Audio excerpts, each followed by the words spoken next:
Number 9, gut health. Our bodies contain trillions of microbes, including bacteria, fungi, and many other organisms. Collectively, those tiny microbes are called the microbiome. As a matter of fact, there are more cells in our bodies belonging to microbes than there are cells in our entire bodies. It's mind-blowing. The important thing is to keep a healthy balance between microbes that support our body's health and those that deplete us. When we're healthy, our microbes actually fight the bad bugs that come into us.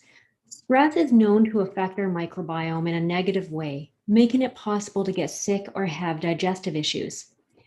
Part of my burnout story involves contracting C. difficile, a bacterial superbug, during my work in hospitals. I've done a ton of research and dietary changes to support my microbiome, and gratefully, I'm healthy again. Amy, what tips do you have to support our gut health? So we want to be making sure that we're eating good, healthy foods. If we're eating a lot of sugar, if we're highly stressed, that's going to contribute to the sort of the bad bugs, the unfriendly guys that we don't want to have sort of the head start in our digestive system and intestinal tract.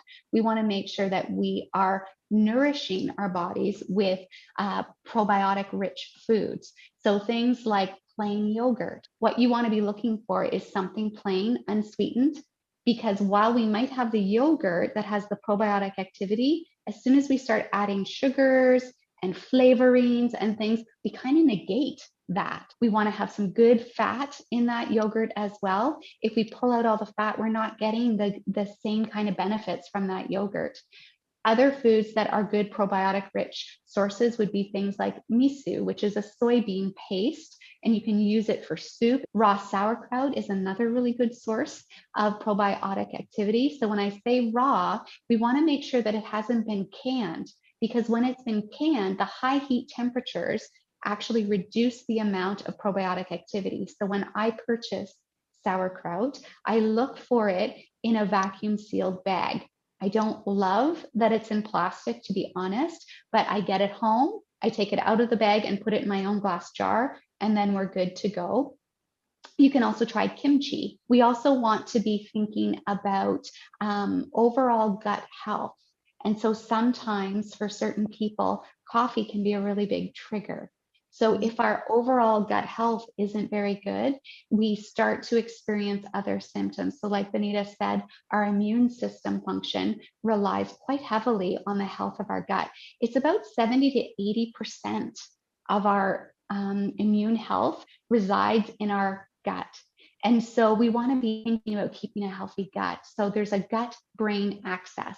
So the health of our gut makes a difference to the health of our brain. One of the things you can also do to help support digestive health is bone broth. Bone broth is a beautiful, simple recipe that you can be getting all kinds of really good nutrients. If you think about bones, there's lots of nutrients and minerals in those. So you want to be getting that, but also the collagen and things like that to help your overall health.